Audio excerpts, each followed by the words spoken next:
Yes, it's in fact 11:34 Beijing time in Kashgar, which means it's 9:34. Yeah, it's about it's about 8:34.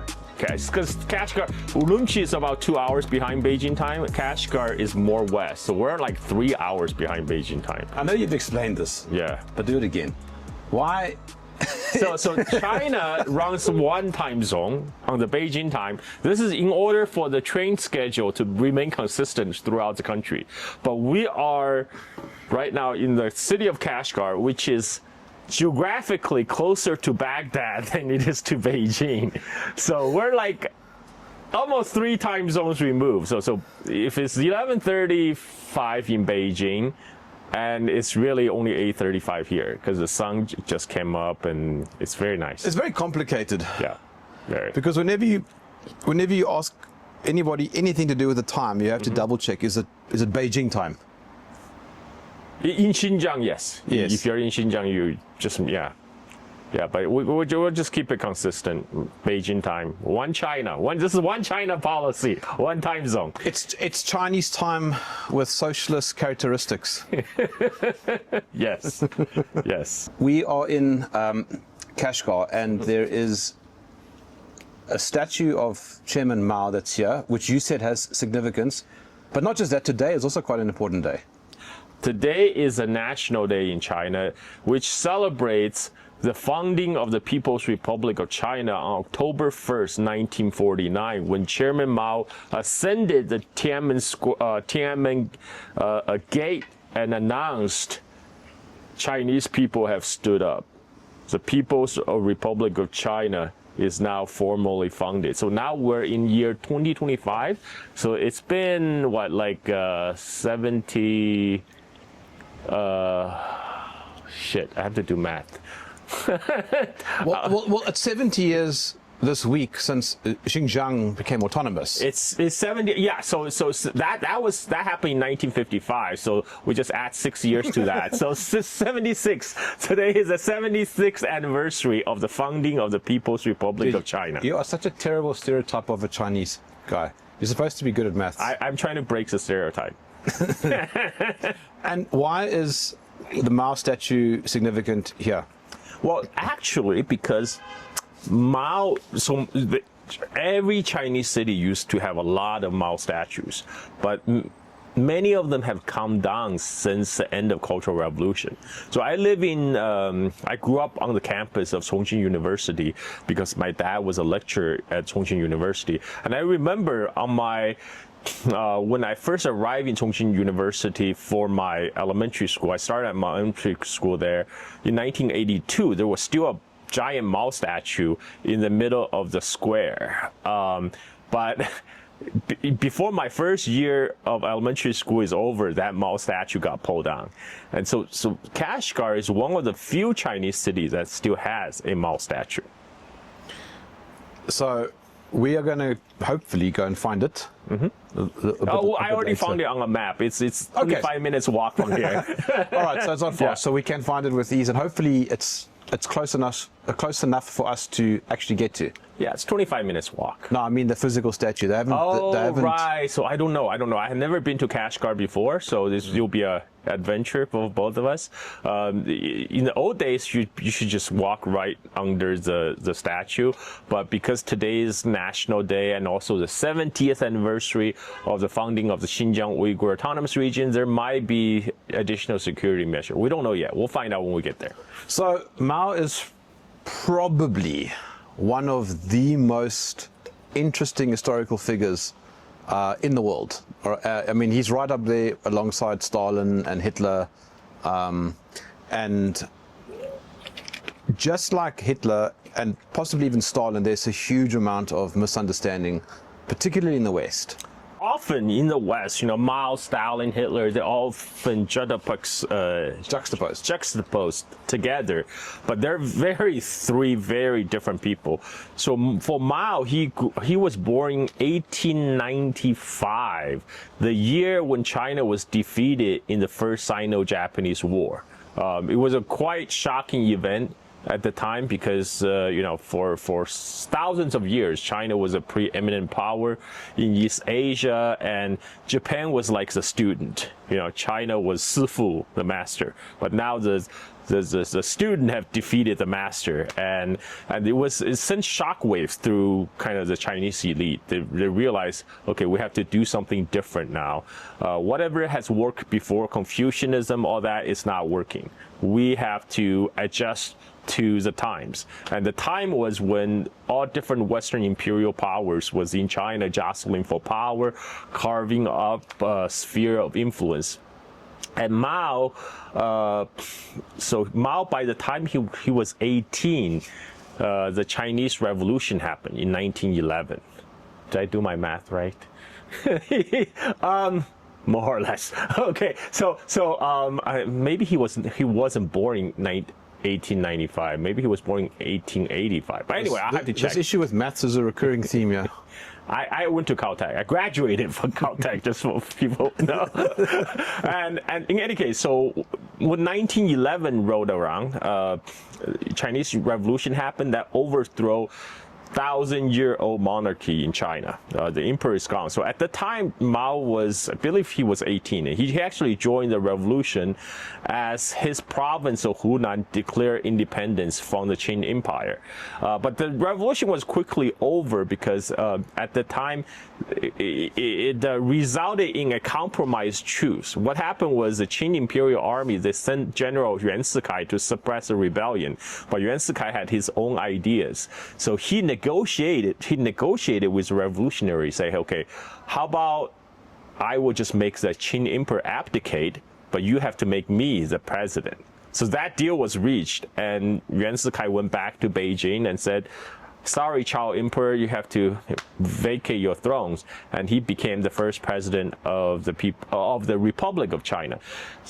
When Mao was 18 years old, he celebrated this as, this big change in China. But very soon, Mao, like many young people at the time, realized nothing has really changed. The emperor is gone, but nothing else has changed much. China remained very poor, very weak, continued to be bullied by other foreign powers, particularly in the World War I. So during World War I, the Allied side wanted to drag China into the war against the Axis power, against Germany and Austrian-Hungarian Empire, and what they wanted is not necessarily have China to send military to Europe, but what they wanted is Chinese men to work in the European factories, because at that time a lot of European men has been sent to the front, and they needed literally men to man the factories. And so the deal was the U.S. President Woodrow Wilson told the Chinese government at the time, if China joins the war on the Allied side and sends these Chinese labor to work in Europe, we will give you the German colony of Qingdao in China. Because Germany has occupied this city in Qingdao on the east coast of China for a while now. They say, okay, we'll give that back to you as a price for joining the Allied side. And so China sent up 250,000 men to Europe to man factories in France. But when the Treaty of Versailles was signed, there was a secret deal worked between the United States and the Empire of Japan to give the German colony of Qingdao to Japan. When that news was announced, the Chinese public felt betrayed, right? Because up to that point, many have looked up to the United States as a model of democracy, and people wish to model the Chinese society on the United States. And a lot of young people, especially Mao, they saw that that they need to look for a different model of development. And it's right around the same time October Revolution happened in Russia. When the Tsar was killed. Yes. So a lot of Chinese youth thought, okay, the Western liberalism is not the way to go. Maybe Bolshevism, maybe Marxism is the other path, is the alternative path. So in 1921, Mao and a group of other people, they went to Shanghai to meet a Soviet agent from the Comintern to officially form the Communist Party of China. We saw, didn't we see the headquarters, or the original headquarters in Shanghai? The original meeting place in Shanghai. Place, yes, sorry. Yeah, so for people like Mao, young people in China at that time, their primary goal was actually nationalism. What they wanted was for China no longer to be weak. They wanted to strengthen China, and they're looking for different ways. So they experiment, and at that time there was a lot of experimentation in China. You know, people tried anarchism, you know, Marxism. You know, some even flirted with fascism, you know, nationalism, all kind of isms. And for Mao and his comrades, they decide to try the Marxism as a path to save China, to strengthen China. So that led to the founding of the Communist Party of China in 1921 on French concession in Shanghai. And where do you want to go with this? So I'm just giving you a history right now. Yeah, but continue. It's good. So for Mao, you know, up to this point, I think his primary motivation is still nationalism. You know, for hundreds of years. So, like, he wanted to basically restore, perhaps make China great again. Yes, because because China had been the preeminent power in East Asia for millennium, but he fell on really hard time in what's now known as the Century of Humiliation, starting from the First Opium War in 1839. And so what? This was around the 1920s, 1930s. Yeah. So 1920s is when Mao, they formed the Communist Party of China. And then they receive a strong backer, of course, from Soviet Union, because for the Soviet, at that time, Soviet Union still was trying to export revolution all over the world. And later, in couple of years later, Soviet decided to try a different approach, because you know, at the birth of Soviet Union, they were besieged by the Western power in the Allied intervention in the Russian Civil War. And so the Soviet government wanted to break their diplomatic isolation. So what they try to do is try to support national liberation movement all around the world, kind of as an anti-colonial movement. So they supported Ataturk in Turkey, for example, and they decide to throw because the Communist Party of China is really small at that time. It's just like small cell of some young people like Mao. So they throw their support behind Chinese revolutionary Sun Yat-sen. So Sun Yat-sen was a leader of the Chinese Revolution back in 1911 to overthrow the monarchy. But by 1921, 10 years later, he also saw nothing was working, because the government was dominated by different warlords. On the ground, warlords rule different regions of China. They collect taxes. They have their own army. They fight with each other. And Sun Yat-sen decided to form his own party called the Nationalist Party of China, or KMT, you know, as an English acronym. And the Soviet advisor offered him a deal he couldn't refuse. He said, we'll fund you with weapons, arms, whatever you need, and we'll support your government. But with the condition that you got to form a coalition government with the Communist Party of China. You have to welcome them into your ranks. But for Sun Yat-sen, that's not a problem, because his main goal is to get rid of the warlords, unify China. And the Soviets then went to, they say, okay, you know what your problem is? Your problem is you don't have an army. So we will build you an army. So Soviet advisor helped Sun Yat-sen found the Whampoa Military Academy in Guangzhou. And the communists and the nationalists worked together to train a new army that will unify China. The new army's commander will be Sun Yat-sen's protege, a guy named Chiang Kai-shek. But the director of the Whampoa Military Academy is a communist leader, Zhou Enlai, who will later become the premier of China in 1949.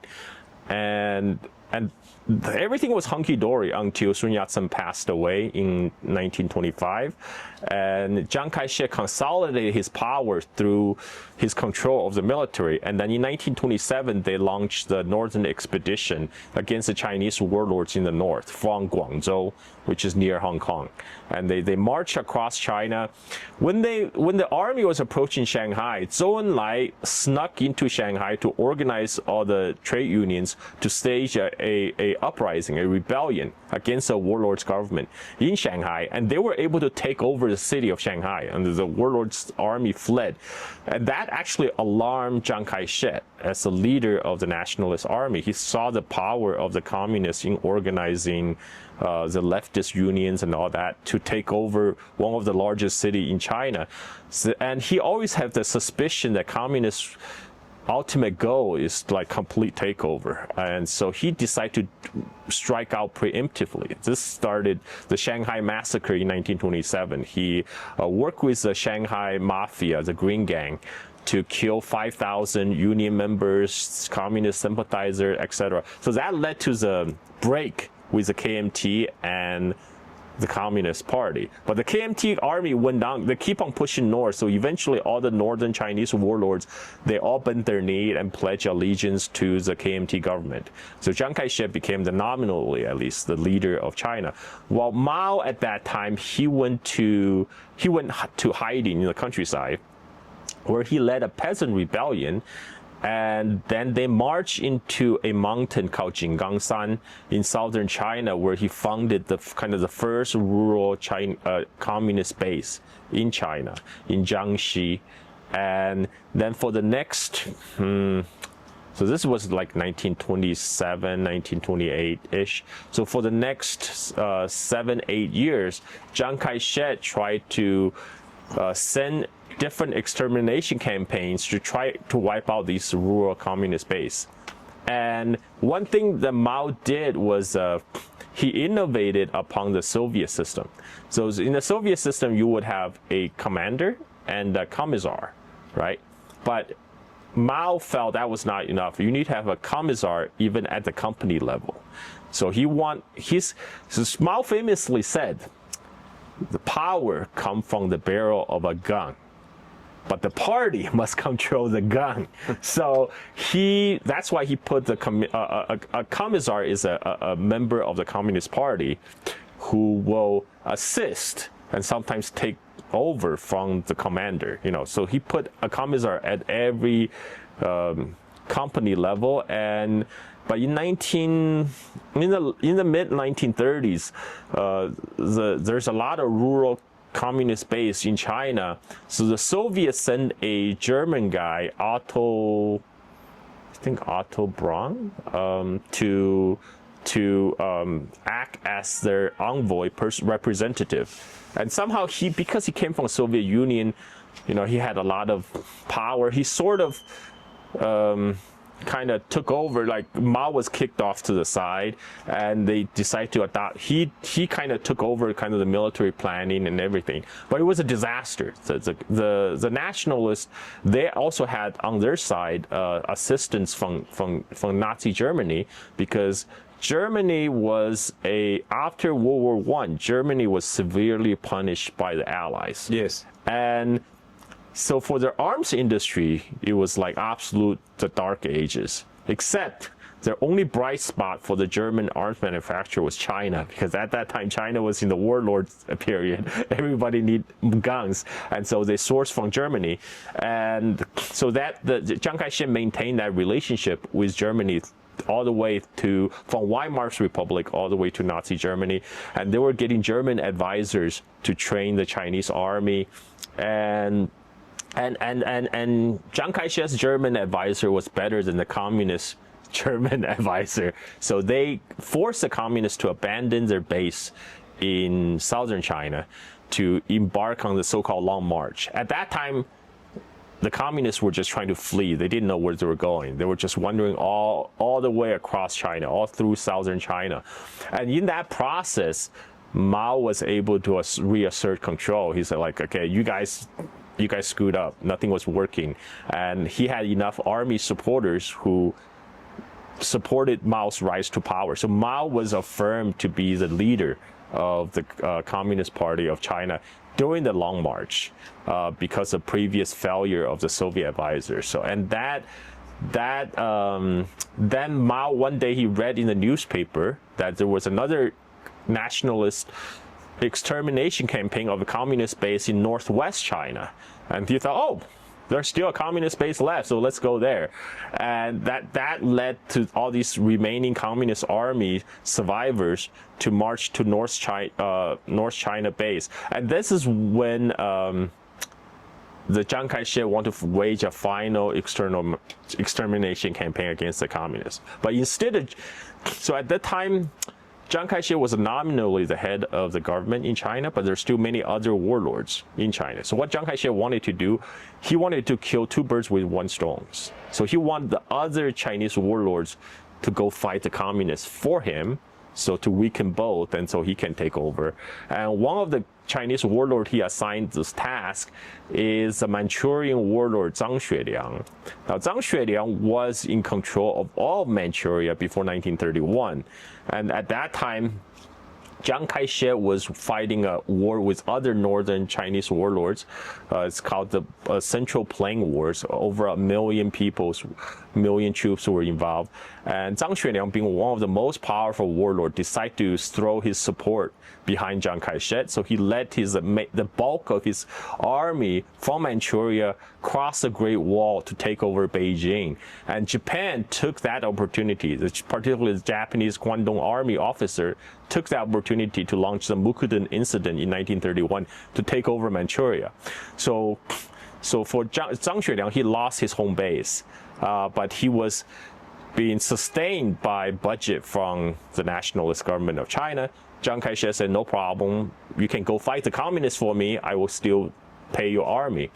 But soon Zhang Xueliang felt that was a raw deal because his troops were keep on getting defeated by the communists, and he realized this was a ploy for Chiang Kai-shek to weaken him and the communists. So he plotted with the communists. By 1936, when Chiang Kai-shek arrived at the front line to inspect the final extermination campaign, Zhang Xueliang launched a coup. He had Chiang Kai-shek arrested, and he forced Chiang Kai-shek to sit down with the communists, where they agree they will form a coalition government to fight the Japanese. Because Zhang Xueliang's own army, they all want to go back home to Manchuria, which has been occupied by Japan.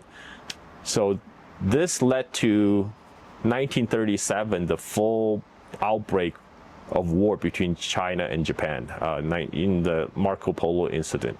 And so but all throughout this time, Mao was building his base in northwest China, and when the full-on Japanese invasion of northern China happened, the Japanese army were very quickly to push away all the northern Chinese warlords that were no match for them.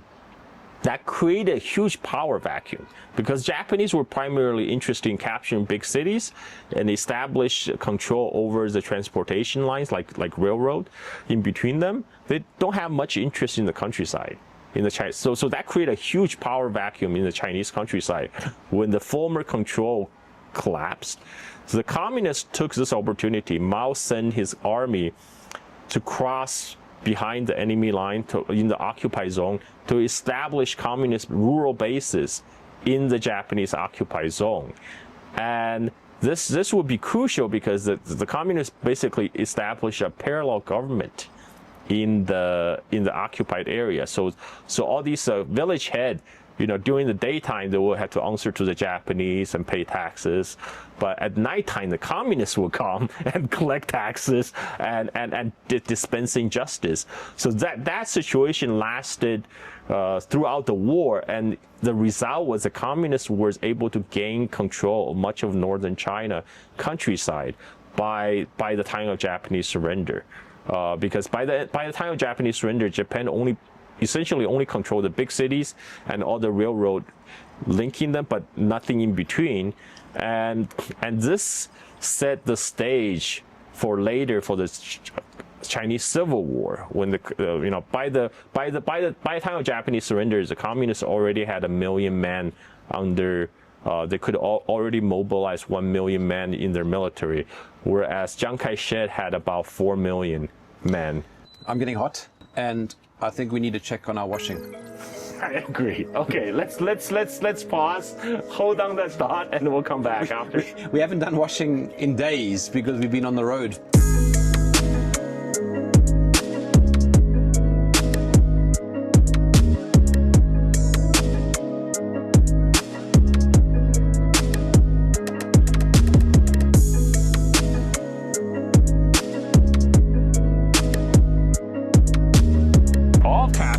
Used to be like Kashgar Old City, and in fact in 2007 Hollywood made a film here, The Kite Runner, because the Kite Runner setting is Kabul, Afghanistan, and that world doesn't exist anymore, so they filmed it here in Kashgar, Xinjiang. But after 2007, after the movie Kite Runner was made, the Chinese government decided to demolish much of the old city and only preserve the important part, what they consider the important part. So that's what we're going to see today. We're going to see the remain of the Kashgar old city and see how they developed it. Because now it's a top tourist destination. Which part of town? Although, what is it? It's a fourth tier city. Kashgar itself is a fourth tier city, but what we're gonna see is the heart of the old Kashgar town. And this city has been continuously inhabited for at least 2,000 years. So people just build on top of it, and we're gonna see what's remain of it and what they have done it to make it accessible for tourism. Because we're tourists, that's what we do. I'm not.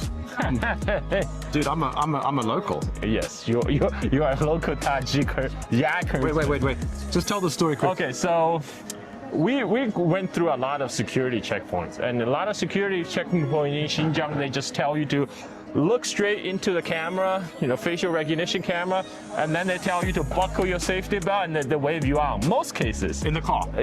But when we get close to the border, because we went to the Tashkurgan Tajik Autonomous County, which borders Pakistan, Afghanistan, and what did I say? Pakistan, Afghanistan, and Tajikistan. So there's a lot of border security. So we went through the border security. Same thing, our car would just get waved through.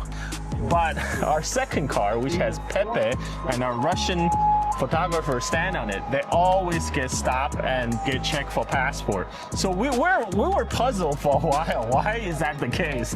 Until our driver has a very plausible explanation. And sorry, yeah. So the driver said they must have mistaken you, Jerm, as a local Tajik person. So that's why they just wave us through every time. So these are my people. You are among your people now. I am among my people. You are in a safe space. This is Kashgar is for me a safe space. Yes. At the Mao statue in People Square in Kashgar, and our original plan is to make a recording right underneath the Mao statue. There's only one technical difficulty. Right now, the Mao statue is very much exposed and it's very, very hot under the sun. When I walk over here, I find that there's a big blue sign on the steps. And in Chinese, the sign reads 游客止步, which means tourists, please stop here. So we cannot go up these steps. Here you go. It's one of the few remaining Mao statue in China.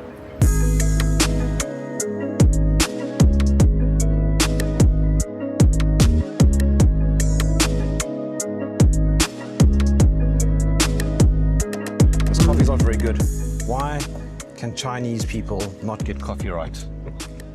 Well, see, for the Chinese, coffee is a Western concept. So maybe this is what they thought of Western products. The statue of Mao is is there, but it's just too hot and it's in the hot. sun and you can't actually get to it. Yeah. I can't remember now where we left off. We're up to the World War II. So how the Yeah. communists were able to build a lot of rural bases. Essentially, by the time of Japanese surrender, the communists control the northern China countryside. And then after the Japanese surrender, then the race is on to see who ultimately will control China. Because Japan had occupied a wide swath area of China. The nationalist government were pushed all the way to the southwestern corner. So for them to reach all the previously Japanese occupied cities, they had to rely on American help. So the Americans sent their Navy ships, their planes, try to send the nationalist troops to those Japanese occupied cities as soon as possible. There's a race between the communist and nationalist forces to rush to those big cities that was occupied by Japanese to take the Japanese surrender. And in that process, Chinese Civil War got started. And eventually, to make the story short, communists won. Communists won, they control the country. So now Mao is ruling over a country of, at this time, roughly 500 million people. About 500 million people in 1949. So exactly 76 years ago. And Which is six years after this province, Xinjiang. Sorry, 6 years before. Before Before it became autonomous. Right. So the problem, China at that time was desperately poor. It's mostly rural. 80% of the people were illiterate because the literacy was very low. And after years of devastation, of civil war, Japanese invasion, it's just a desperately poor country. So Mao decided the top priority is that China need to industrialize. And he decided to do it by following the Soviet model. China is communist, Soviet is communist. So let's just copy the Soviet model, because at that time, as Soviet Union emerged out of World War II, it's, at least to the Chinese, it's a very, very powerful country. And, it's not an option to rely on U.S. anymore, because U.S. at the time was on the opposite end of the Cold War. And so, and they supported Chiang Kai-shek, who fled to Taiwan. So now the problem is how to do that, how to achieve industrialization. Now, unlike a lot of the European nations, and including America, where a lot of capital was accumulated by acquiring colonies and getting resources from elsewhere, China has no option. So the only way they can get the extra surplus to use as capital to invest in new industrialization will have to come from the countryside. Well, like as I mentioned, that time, China was primarily a rural country. So when communists tried to win the civil war against the nationalists, they had to adopt the strategy of land reform, because at the end of the Japanese surrender, everybody in China want peace. They don't want to fight a civil war. So how do you convince them? Say, hey, we gotta take the fight to the nationalist government, who's seen as legitimate government of China. So what the communists did is, okay, we will do land reform. We'll take away land from large landowners and landlords and redistribute the land to the peasants. Now, that was immensely popular strategy to mobilize popular support. Now, the interest of the poor and even middle-class farmers now are more aligned with the communists, because now they have a stake in the game. Because now if they side with the communists, they will receive land. And if the nationalists come back, they will lose all that land. So this is how the communists was able to win the civil war. Now, fast forward to 1950, the communists already won, but Mao decided, we can't just continue this path of subsistence economy for subsistence farming forever. We need to industrialize, and to do that, we need to collectivize our agriculture. This is where the big moment in history begins. Yes, so according to my grandpa, on my mother's side, who was a school principal at the time. He said the early 50s was actually pretty good. Early 50s, because the war has ended. The Japanese invasion was over. The Civil War ended. So the first few years of communist rule in the 1950s was pretty good. But then Mao decided, we're not moving fast enough. We gotta push for collectivization of agriculture. And sorry, but the term collectivization of agriculture, we need to just quickly define that. What does that mean? So the idea was that it's basically the surplus of a whole variety of farms. So after the redistribution of land in the communist land reform, most of the peasants already received their land, but because China had a large population, 500 million people, each family received a relatively small plot of land. So Mao's idea is, well, we can't have mechanized agriculture if you only have a small plot of land, right? So to make that possible, we must have all the peasants to pool their land all together into a commune. Then you can invest in machines, and you pull all your resources together. Then that's what I call collectivization. So instead of one individual farming family own this plot of land, or maybe like say 6 hectares of land. Now, if you have 100 families all pull their land together, now you have 600 hectares of land. Then you can possibly employ machinery to do the work. That's in theory, at least in theory. And they're following the Soviet model, because Soviet Union understood the collectivization back in the 1930s under Stalin. Yeah, okay, but Go ahead. Did they know about what was going on in the Soviet Union? I mean, there was a great famine.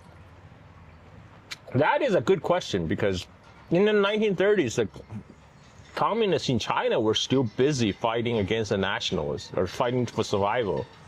And I don't know if they have the information, I don't know if the Soviet told them there was great famine as a result of collectivization. But what they saw in the 1950s was that Soviet Union was one of the 2 superpowers of the world. And that's what they want to emulate. They want to get to where Soviet Union was. In fact, in the early 50s, mid-50s, Mao put a slogan. He said, let's surpass Britain in 15 years and surpass United States in 30 years. He was talking about steel production, surpassing UK in steel production in 15 years, and then surpass American steel production in 30 years. Now, that actually did happen. Like maybe off by a year or 2, but actually that did happen eventually. But not through the Mao's method, in the early 50s, because Mao's answer was, okay, we'll just adopt the Soviet model. We collectivize, we make all the farmers pool their resources together, land together to form a commune, and the land will be public ownership, right? The whole village will own this land.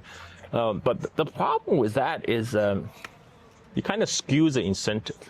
Before, you're working for yourself. You are working for yourself and feeding your own family. And now this has all become public land and everything is public ownership. Who are you really working for? The state. Yes, you're working for the state.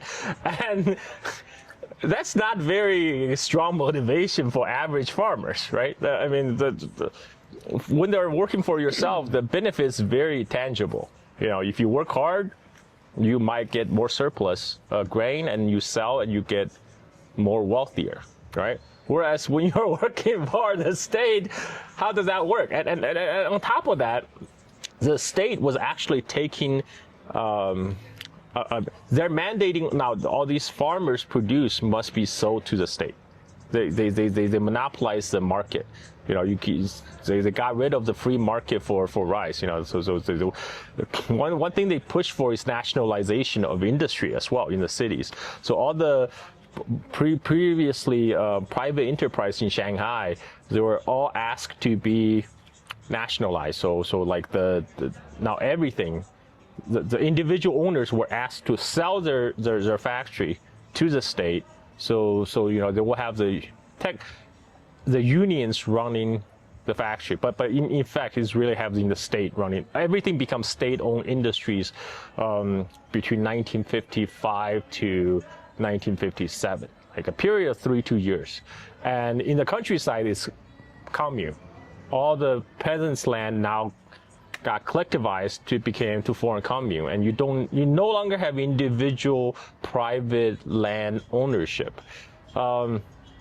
And a lot of the produce surplus from the countryside now that was extracted by the state mandating the farmers, all the communes have to send their food to the state, sell at a fixed price. So what's actually happening is the party was extracting the surplus value from the agriculture sector, and they're using that to invest in industrialization in the cities, because they had to being able to build factories, to buy machines from Soviet Union, and because, like I said, China didn't have colonies, China didn't go out to grab resources, so all that capital will have to come from somewhere. It doesn't come from thin air, and a lot of that was basically reaped by collectivized agriculture and force the farmers to sell their food to the state at fixed price. And essentially the state remove all the margins and use that to invest in the cities. So this is what happened. But this whole policy got a little bit out of hand. What happened is, so in China, a top leader like Mao, he will say, okay, I think this is a good idea. I think communization is a good idea. And then what happened is the next level down, the next level communist official, they will try to overshoot the target. They'll try to do like, okay, if Mao says 5% growth is good, we'll try for 6-7%, right? And then the next level, at the county level, people, okay, let's go for 8%. That would look even better. And so each level, when you go down, they try to outdo themselves. So they know Mao thinks communization, collectivization is a good idea. Then let's report to say, because we collectivized, we had a greater harvest than we did previous year. But pretty soon it became a competition between like different provinces, different counties to compete who had better harvest. And a lot of these numbers were made up. Okay, so they artificially inflated the numbers. Yes. So up here to the central government, it seems like, oh, we had bumper harvest, and everybody is saying like this is because of collectivization. Now we are able to boost the agricultural output by like, I don't know, 200%. Which is completely bogus. You can't do that without using chemical fertilizer or something.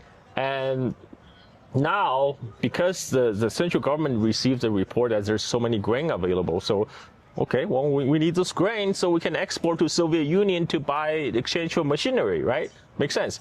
But then that's when the problem occurs, because there's not 200% bumper harvest. It was just a regular harvest, maybe a little bit more than before, but now you have to send the extra grain to the center. And that's where the problem occurs, because when they had to send the grain to the central government, they're taking away the reserve grains from the peasants. To try and make up for that loss. Exactly. Which means that ultimately they were now digging into the sort of personal food. Yes. The personal supplies of food, which would have led to starvation. Yeah. So this is exact, and the harvest, and also it was bad weather also, combined with bad weather in the year 1958. 1959, 1960. This is the period when Mao was pushing for collectivization. It was known as Great Leap Forward. The policy largely failed because they also pushed some ridiculous attempt. Like they were pushing, for example, the peasants to make steel in their backyard furnaces.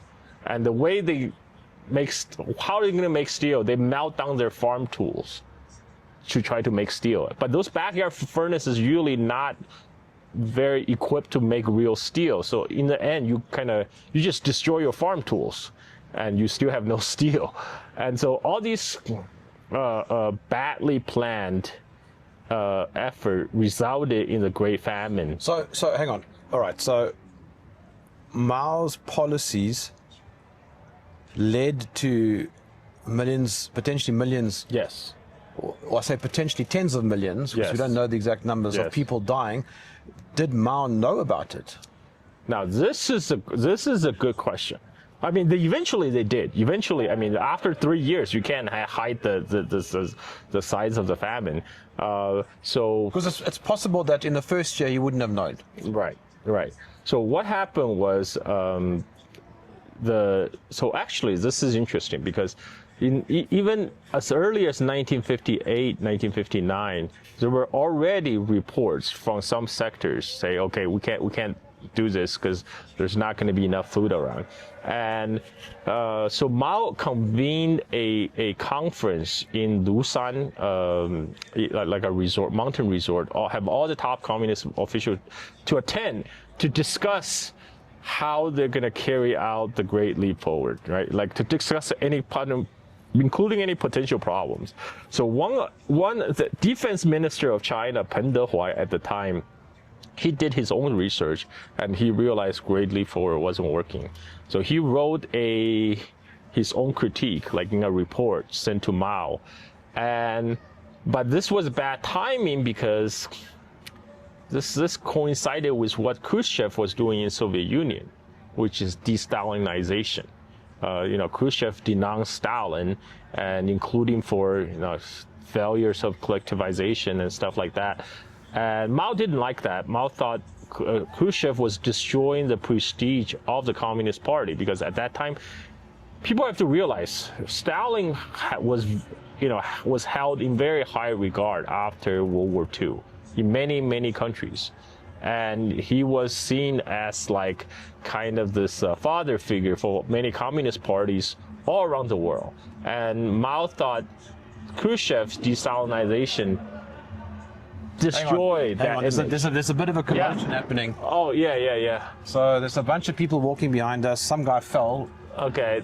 And Looks like that's now- a wedding party, actually. And now I hear drums and music, and I have no idea if it's coming through in the microphone. That sounds like a wedding party. And these guys looks like they might be groomsmen making wedding photos. Wait, let's see if we can get it on the camera here. There's going to be a Uyghur wedding, which is going to be lit. Because there's going to be dancing. Lots of dancing. Yeah. And right now they're still drinking coffee, but Yet another one. You've seen a few of them, haven't you?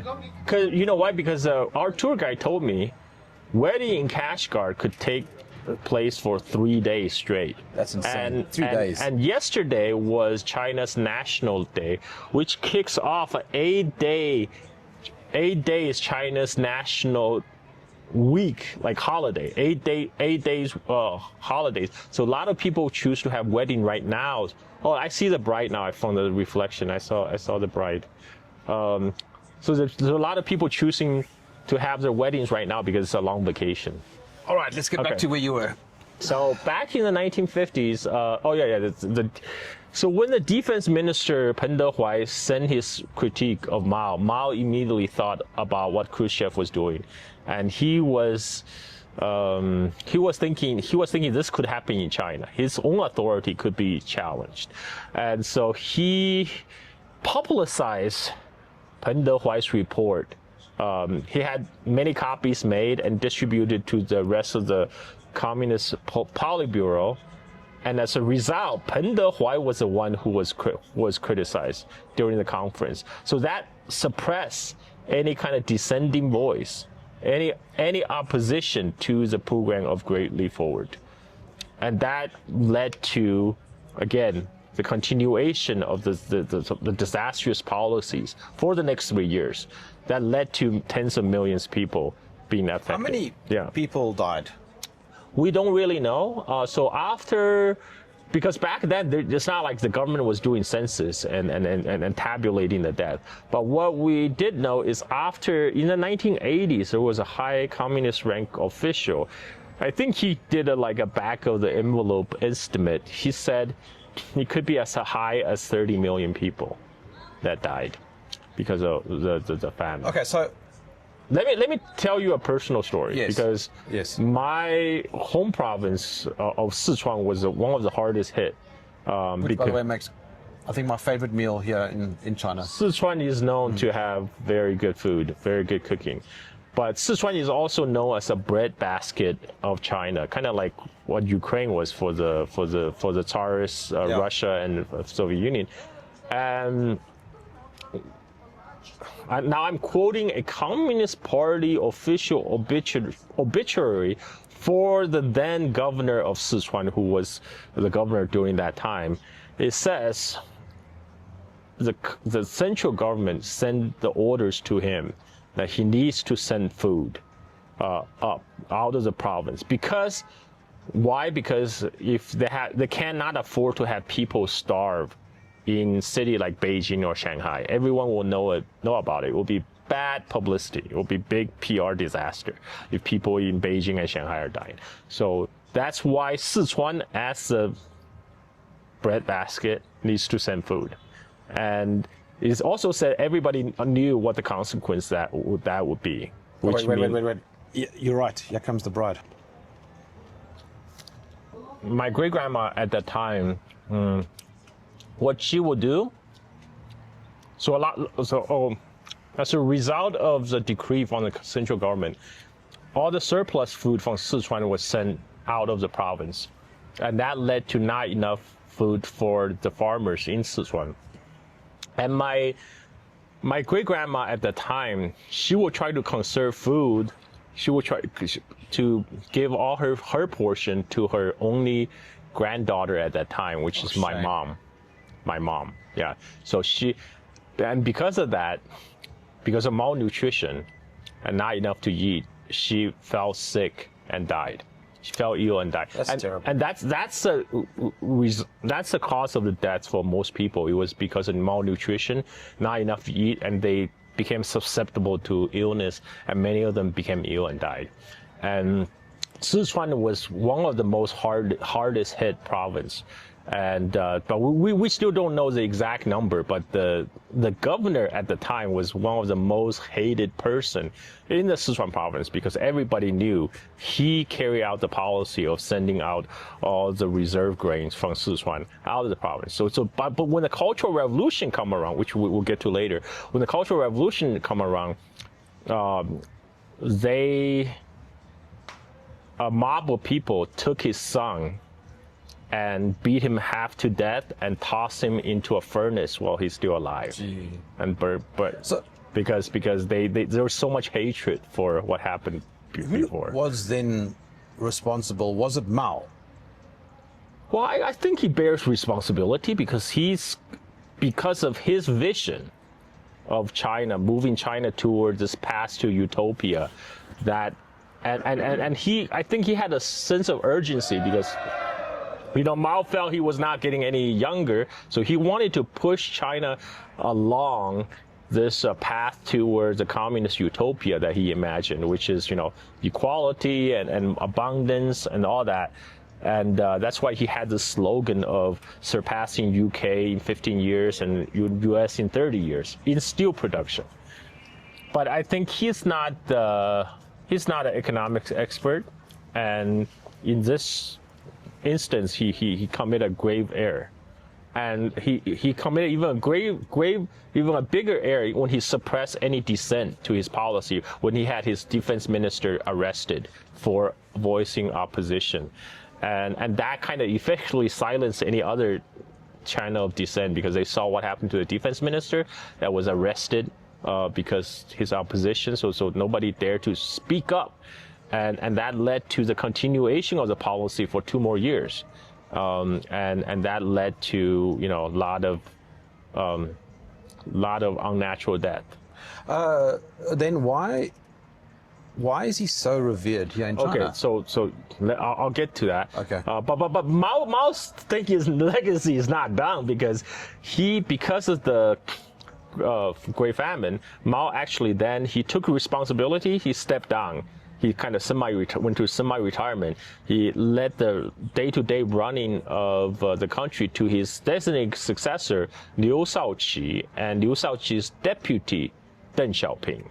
So Liu Shaoqi and Deng Xiaoping, when they came power, they said like, okay, let's let the farmers keep some land for themselves. Let them produce for themselves. Let them keep a portion of the produce for themselves. So I will encourage them to, farm again. And that worked. And then they allow some limited private enterprise. And in a way, that allowed the economy to recover. But then after 3 more years of that, by 1966, Mao gets the sense that he was kind of losing the control over the direction where the country is going. Because he wanted to push, again, he had this ideal of what China should be a more place with equality. And what he saw was with policies of Liu Shaoqi and Deng Xiaoping, he thought it was a reversion back to the old days of China when, he saw that free market economy will eventually lead to, different classes and exploitation and all that. He didn't want that. He thought that was a reversion. So that's why he launched the Great Cultural Revolution. One is to purge people like Liu Shaoqi and Deng Xiaoping from power. Deng Xiaoping was labeled as capitalist ruler, as saying he was trying to restore capitalism in China. And then so Deng Xiaoping got sent to the countryside to raise pigs. And to do that, because Mao did a coup, but in order to do that, Mao decided to use forces outside the government. He tried to get the students to rebel against authorities. He encouraged the students, college students particularly, to rebel against their authorities. And by authority, he means the whole communist bureaucracy. Because he thought, Mao is a kind of radical thinker. He thought all these the communist bureaucracy, which he helped build, he thought that was becoming like the new ruling elite of China, which is not in his vision. He didn't want like just to overthrow the emperor and the Mandarin class, just to replace them with another class, but call themselves communist, right? That's not his vision for future of China. So he wanted to destroy the entire communist bureaucracy, and to do that, he decided to incite all the college students to attack figures of authority, which included the bureaucrats in the government, like Deng Xiaoping and Liu Shaoqi. And that's how Cultural Revolution got started. And it was, to Mao's satisfaction, that he did kind of overthrow the government. But this is when a lot of other scores were settled. For example, I was telling you about the former governor of Sichuan who carried out the policies of sending grains out of Sichuan, right? That caused the famine, and some people now during Cultural Revolution took this opportunity to attack him and his family, and including killing his son in the process. And I remember I had a conversation with my mom, because my mom. So, obviously my mom does not like Cultural Revolution. But then he said something interesting.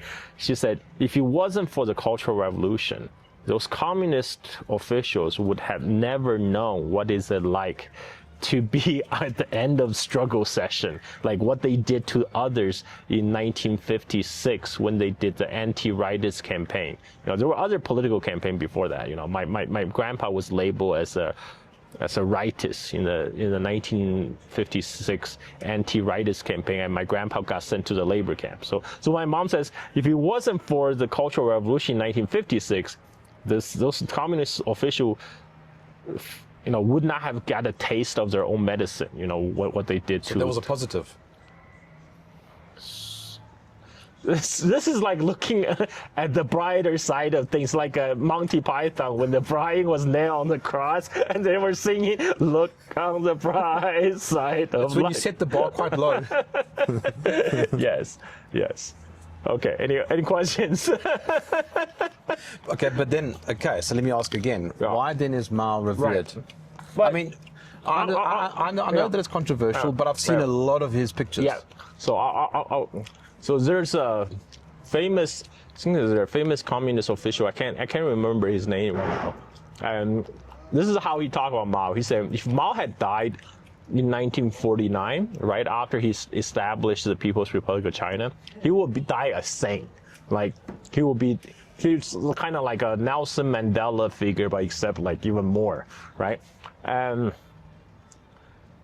if he died after he had launched the anti-rightist campaign in 1956 and then launched the Great Leap Forward, no, he will still have died a hero, but a flawed, deeply flawed hero, right? If he died before 1966, before he launched Cultural Revolution, he would he would die like kind of he would die a great man, but with a very complex legacy. Well, unfortunately, Mao died in 1976.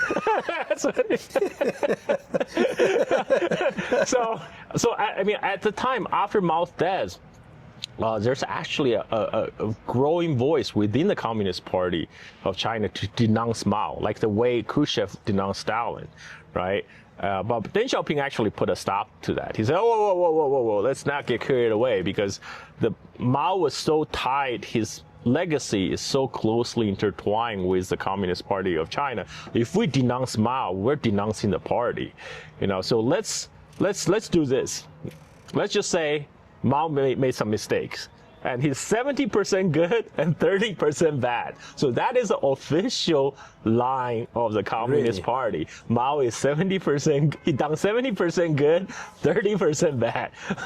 I don't think those figures are exact, but it's a metaphorical speaking. But I mean, but let me get. I'm trying to address your question. So why is Mao revered? So today, the memory of famine and Cultural Revolution now is kind of fading memory, because those are memories carried on by my parents' generation. They lived through it. For them, it's still very vivid. Like my mom really hated it, right? So, but me, I'm born after Cultural Revolution. I'm born after Mao's death. So ever since I grew up, I've seen things getting better every day. So I mean, I understand the bad days of Cultural Revolution because I hear stories from my parents, my grandparents, but I didn't live it. For me, my experience is everything is getting better. And for my youngest cousin, who is 20 years younger than me, she grew up in a totally different world. I mean, she only knows this massive growth. Yes, she only knew the massive, because I still knew the poverty in 1980s. China was still poor, but she would have grown up when like China is already powerful and the world's leading economy. Right. So for these younger generation of people, they see Mao as the guy who unified China, who finally put the Chinese state back together after after the century of humiliation, after the invasions and after China was broken into pieces. It's Mao that put it back together. They kind of vaguely understand, Mao made some mistakes, but now they're looking this, and they do see this as Mao's legacy as well. Is it though? I would say yes. I mean, Mao might not like this. Mao would be shocked if he sees China today. With all this capitalism going on. With all these, I think Mao would think this is capitalism, but original aim of Mao was to make China strong and powerful. To that end, I think it happened.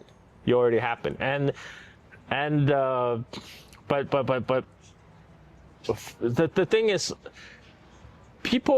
I think most people are kind of result oriented, right? And because now China is a quite powerful position and is on its road to prosperity. Now people can look at the past and say, okay, well, yes, Mao made mistakes, but that was a long time ago, because they're not affected as much today. But did Mao build the basis for today? I would say yes, because I think obviously Great Leap Forward and Cultural Revolution are great setbacks. It was not necessary. It was just a big distraction. But it's despite those things. During Mao era, China had raised the literacy rate. Yes, correct me if I have this wrong, but was it under Mao where they decided to change traditional Chinese to simplified Chinese? They did. No, the original argument for that is to improve literacy. They say, well, okay, maybe one of the reasons only 10% of the people know how to read and write is because it takes too long. So they thought, okay, we'll simplify the characters. I mean, at the one time, they even thought about getting rid of the character altogether and go pure Latinization. I'm kind of glad that didn't happen. But But I mean, can you understand traditional Chinese? Yeah, I can, because I read it. Like, I think it's more difficult the other way around. I mean, I've asked a few people here, and they can't read traditional Chinese. Really? Okay, I could. So, for example, I'm trying to look around to see if there's example of traditional characters. So Jiang, the character for Xinjiang right here. Let me turn the camera. Hold on. Let's see if we can zoom in there. Right, Xinjiang. So the Jiang is written in traditional character. Okay. That's not a simplified character. Yeah. They just did that for decoration. So for people, yeah, I mean, like,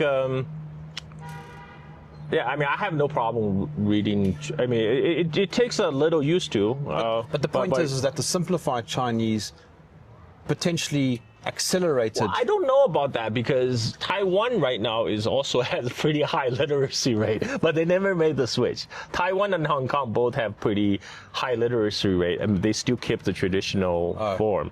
But the intention, yes, the intention was to promote literacy, to simplify the Chinese characters. Not to propagandize the population necessarily.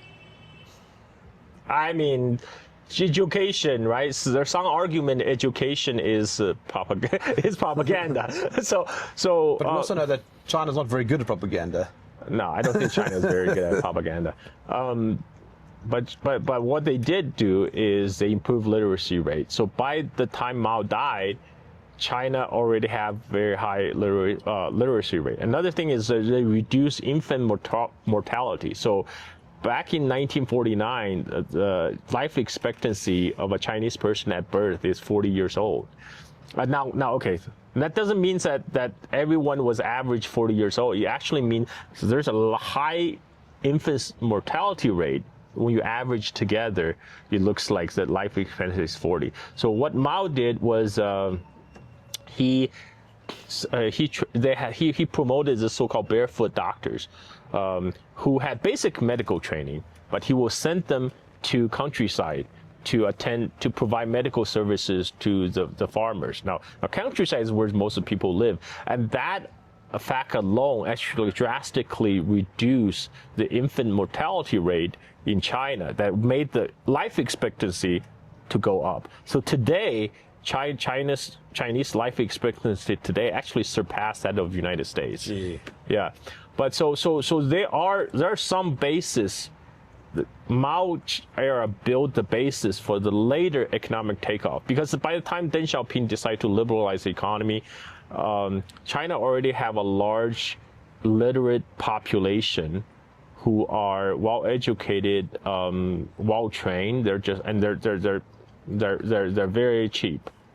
Cheap labor, and this is one reason a lot of multinationals decide to move their operation from Southeast Asia to China, because here in China they can have high quality, educated labor at a very affordable price, and so so you can't say then just snap his finger and everything come into place. He built that from somewhere, and the base was the industrial base that was already built up during Mao China. So industrialization did happen in Mao era.